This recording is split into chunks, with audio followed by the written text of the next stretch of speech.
मित्रों, जब जब इस धरती पर पाप का घड़ा भरा है, तब तब भगवान विष्णु ने अवतार लिया है और दुष्टों का नाश करके सत्य की स्थापना की है। तो हमारे हिंदू धर्म के ग्रंथों और पुराणों में भगवान विष्णु के देखे जाए तो कुल 10 अवतारों का उल्लेख किया गया है, जिनमें से 10वें कल्कि अवतार का जन्म तब होगा जब कलयुग अपने चरम पर होगा। और अपने इस अवतार में भगवान विष्णु अधर्मी और पापियों का नाश करके फिर सतयुग की शुरुआत करेंगे। और कलयुग में कल्कि अवतार की प्रतीक्षा में आज भी 8 चिरंजीवी महापुरुष जी रहे हैं। तो इस वीडियो में हम जानेंगे कि उन 8 चिरंजीवियों को अमरता का वरदान कैसे मिला और वो कहाँ हैं, और ये 8 चिरंजीवी कल्कि अवतार से कब और कहाँ मिलेंगे। तो अंत तक बने रहिएगा। मित्रों, हमारे हिंदू धर्म ग्रंथों और पुराणों में कहा गया है कि जो व्यक्ति इन 8 चिरंजीवियों का नित्य स्मरण करेगा वो जीवन भर स्वस्थ रहेगा और उसकी आयु काफी लंबी होगी। और इस स्मरण के लिए पुराणों में एक श्लोक दिया गया है जो कुछ इस तरह से है। अश्वत्थामा बलिर्व्यासो हनुमांश्च च विभीषणः कृपः परशुरामश्च सप्तैते चिरंजीविनः सप्तैतान् संस्मरे नित्यं मार्कंडे मथाष्टमम् जीवेद वर्षतम सोपी सर्वव्याधि विवर्जितः। इस श्लोक की शुरू की 2 पंक्तियों का अर्थ यह है कि अश्वत्थामा, बलि, व्यास, हनुमान, विभीषण, कृपाचार्य और परशुराम ये 7 चिरंजीवी हैं। इसके बाद अगली पंक्तियों का अर्थ यह है कि इन 7 के साथ मार्कंडेय ऋषि के नाम का भी जप करने से व्यक्ति निरोगी रहता है और लंबी आयु प्राप्त करता है। तो चलिए अब इन 8 महापुरुषों के बारे में जानते हैं। श्री राम भक्त हनुमान। मित्रों, जब हनुमान जी लंका के अशोक वाटिका में श्री राम का संदेश लेकर माता सीता के पास पहुंचे थे, तो तब माता सीता ने प्रसन्न होकर इन्हें अजर अमर होने का वरदान दिया था। अजर अमर का अर्थ यह है कि जिसे ना कभी मौत आएगी और ना ही कभी बुढ़ापा। इसी कारण भगवान हनुमान को हमेशा शक्ति का स्रोत माना गया है, क्योंकि वो चिरयुवा हैं। वहीं भगवान श्री राम से बजरंग बली को कलयुग के अंत तक धर्म और राम कथा का प्रचार करने की आज्ञा मिली थी। हनुमान जी के जीवित होने के प्रमाण आज भी कई जगहों पर मिलते हैं। महाभारत के वन पूर्व अध्याय के 151वें के अनुसार एक बार भीम द्रौपदी के लिए पुष्प लेने के लिए गंधमादन पर्वत की ओर जा रहे थे। तब उनकी मुलाकात हनुमान जी से हुई थी और कहा तो ये भी जाता है कि हनुमान जी कलयुग में भी गंधमादन पर्वत पर ही निवास करते हैं और जहाँ जहाँ प्रभु श्री राम का नाम लिया जाता है वहाँ वहाँ वो उपस्थित रहते हैं। वहीं हर 41 साल में हमारे बजरंग बली श्रीलंका के मातंग कबीले में ब्रह्म ज्ञान देने आते हैं। और कलयुग के अंत में जब पाप की सीमा बढ़ जाएगी तब भगवान कल्कि इस पृथ्वी लोक पर अवतरित होंगे और तब बजरंग बली एक बार फिर से भगवान कल्कि के रूप में श्री राम जी के दर्शन करेंगे और तब श्री राम द्वारा दिए गए उन वचनों का कार्यकाल भी समाप्त हो जाएगा। राजा बलि। हिंदू धर्म ग्रंथों के अनुसार 8 चिरंजीवियों में से एक राजा बलि भी है। विष्णु भक्त, दानवीर और महान योद्धा थे वो, और वेरोचन नामक साम्राज्य के सम्राट थे जिसकी राजधानी महाबलीपुरम हुआ करती थी। एक बार समुद्र मंथन के बाद उन्होंने अश्वमेध यज्ञ का आयोजन करवाया, जिसका उद्देश्य तीनों लोकों पर विजय प्राप्त करना था। इस अनर्थ को होता हुआ देखकर सभी देवता चिंतित हो गए और उन्होंने भगवान विष्णु से मदद मांगी और बलि को तीनों लोकों पर विजय प्राप्त करने से रोकने के लिए उन्होंने वामन अवतार लिया और ब्राह्मण का वेश धारण कर राजा बलि के पास पहुंचे और महान दानवीर राजा बलि से उन्होंने 3 पग भूमि दान में मांगी। राजा बलि को लगा कि ये कद में इतने छोटे हैं, इसके 3 पगों में कितनी ही जमीन आएगी, इसीलिए उन्होंने दक्षिणा देने में हामी भर दी।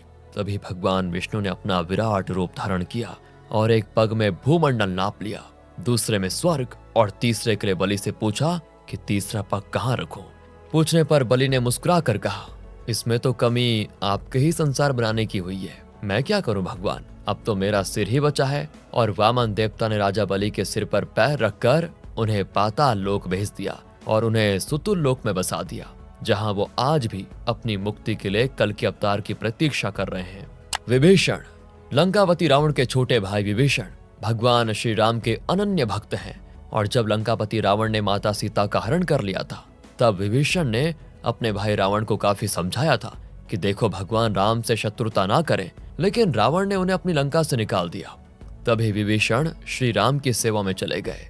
उन्होंने ही भगवान राम को रावण के नाभि कलश के बारे में बताया था और उनकी बेटी त्रिजटा ने अशोक वाटिका में देवी सीता की अच्छे से देखभाल की थी। और रावण का वध करने के बाद भगवान श्री राम ने विभीषण को लंकापति बनाया था। साथ ही उन्हें पृथ्वी पर लोगों की सेवा करने, उन्हें सत्य और धर्म के मार्ग पर मार्गदर्शन करने का आदेश दिया था। इसीलिए विभीषण भी अमर चिरंजीवी है। जो इस वक्त कहाँ है इस बात की जानकारी तो किसी को नहीं है, लेकिन उनका कलयुग में होना सिर्फ एक लक्ष्य है, अपने प्रभु के कल के अवतार का दर्शन करना। अश्वत्थामा। अश्वत्थामा गुरु द्रोणाचार्य तथा कृपी के पुत्र थे, जिन्होंने भगवान शिव समान पुत्र पाने के लिए सालों तक घोर तपस्या की थी और भगवान शिव ने अपने 11वें रुद्र अवतारों में से एक अवतार अश्वत्थामा बनकर गुरु द्रोणाचार्य के पुत्र के रूप में जन्म लिया था। इस कारण से अश्वत्थामा जी का जन्म तो हुआ, पर वो अपने मस्तक पर एक हीरा लेकर पैदा हुए, जो कि भगवान शिव की तीसरी आंख का प्रतिनिधित्व करती है। तो महाभारत के युद्ध में अश्वत्थामा ने कौरवों का साथ दिया था और उन्होंने युद्ध में अभिमन्यु की पत्नी उत्तरा के गर्भ पर ब्रह्मास्त्र चला लिया था। इस घोर पाप के बाद अर्जुन ने अश्वत्थामा की अमरमणि निकाल ली थी और भगवान श्री कृष्ण ने उन्हें 3000 वर्षों तक मणि के स्थान पर घाव के साथ जीवित रहने का शाप भी दिया था। इसीलिए अश्वत्थामा आज भी अमर है और जख्मी हालत में पृथ्वी पर भटक रहे हैं। कहा जाता है कि मध्य प्रदेश के असीरगढ़ किले में भगवान शिव का एक प्राचीन मंदिर मौजूद है। उसमें अश्वत्थामा हर दिन भगवान शिव की पूजा करने आते हैं, लेकिन वो शिव जी का इकलौता ऐसा अवतार है जिनकी पूजा नहीं की जाती। परंतु कल के अवतार के साथ कलयुग का अंत करने में अश्वत्थामा का एक अहम किरदार होगा, जिससे आने वाली पीढ़ियों तक उनका गुणगान होगा। महर्षि व्यास। अष्ट चिरंजीवियों में से एक महर्षि वेदव्यास को लेकर कहा जाता है कि ये आज तक दुनिया के सबसे अधिक तेजस्वी, बुद्धिमान और ज्ञानवान विद्वान है। इनके बारे में बताया जाता है कि ये पैदा होने के बाद ही कुछ समय में ही 16 वर्ष के एक परिपक्व बालक हो गए थे। यही नहीं, इन्हें वेदों की महिमा के बारे में जन्म के समय से ही पता था। इनकी रचनाओं की बात करें तो इन्होंने ऋग्वेद, सामवेद, यजुर्वेद और अथर्ववेद जैसे 4 वेदों की रचना की थी। 18 पुराण लिखे थे और भगवद गीता भी इन्होंने ही लिखी थी। कहा जाता है कि महर्षि वेदव्यास बहुत बड़े तपस्वी होने के कारण आज भी कलयुग में भगवान कल्कि के दर्शन के लिए तपस्या में लीन होकर इंतजार कर रहे हैं। कृपाचार्य। कृपाचार्य अश्वत्थामा के मामा और पांडवों और कौरवों के कुलगुरु थे। कहा जाता है कि वो इतने बड़े तपस्वी थे कि उन्हें अपने तप के बल पर चिरंजीवी रहने का वरदान मिला था। वहीं कुछ लोगों का मानना है कि उनकी निष्पक्षता के आधार पर उन्हें चिरंजीवी रहने का वरदान मिला था। महाभारत के युद्ध में वो कौरवों की तरफ से सक्रिय थे, लेकिन युद्ध के बाद उन्होंने अर्जुन के पौत्र परीक्षित को अस्त्र विद्या सिखाई थी। महाभारत महाकाव्य में वेद व्यास जी के द्वारा कृपाचार्य की असीम शक्तियों का वर्णन किया गया है। उन्होंने बताया है कि कृपाचार्य जी इतने शक्तिशाली व्यक्ति थे जो अकेले युद्ध के मैदान में 60,000 योद्धाओं को परास्त कर सकते थे और कलयुग में कृपाचार्य अधर्म का नाश करने में कल के अवतार की मदद करेंगे। परशुराम। भगवान विष्णु के छठे अवतार परशुराम ने पृथ्वी पर हो रहे अत्याचारों को कम करने के लिए ब्राह्मण परिवार में जन्म लिया था, परंतु उन्होंने जीवन भर क्षत्रिय धर्म निभाया और अत्याचारियों का संहार किया। उनका प्रमुख उद्देश्य धर्म की रक्षा करना था। उन्होंने क्षत्रियों के अत्याचार से कई बार पृथ्वी को मुक्त भी किया था। परशुराम के पिता ऋषि जमदग्नि और माता रेणुका थी। परशुराम जी का जन्म सतयुग और त्रेता के संधिकाल में माना जाता है। फिर रामायण काल में श्री राम जी ने परशुराम जी की संपूर्ण तपस्या भंग कर दी थी और उनसे विष्णु तत्व भी छीन लिया था। इसके उपरांत वो श्री राम की आज्ञा लेकर महेंद्र पर्वत पर पुनः तपस्या करने चले गए थे। तो महाभारत काल में भी उनका निवास महेंद्र पर्वत में ही था और कलयुग में भी वो महेंद्र पर्वत पर ही तपस्या में लीन होकर कल के अवतार की प्रतीक्षा कर रहे हैं। आपको बता दें कि परशुराम जी पितामह भीष्म, कर्ण और गुरु द्रोणाचार्य के गुरु भी थे। पौराणिक कथाओं के मुताबिक भगवान कल्कि के गुरु भी परशुराम जी होंगे। ऋषि मार्कंडेय। अष्ट चिरंजीवियों में सबसे अंतिम में है मार्कंडेय ऋषि। वो भृगु वंश के थे जो शिव और विष्णु दोनों के भक्त हुआ करते थे। उनके माता पिता मृकुंडु ऋषि और माता मरुदुवती ने भगवान शिव की पूजा की और उनसे पुत्र प्राप्ति का वरदान मांगा, जिसके बाद मार्कंडेय ऋषि का जन्म हुआ।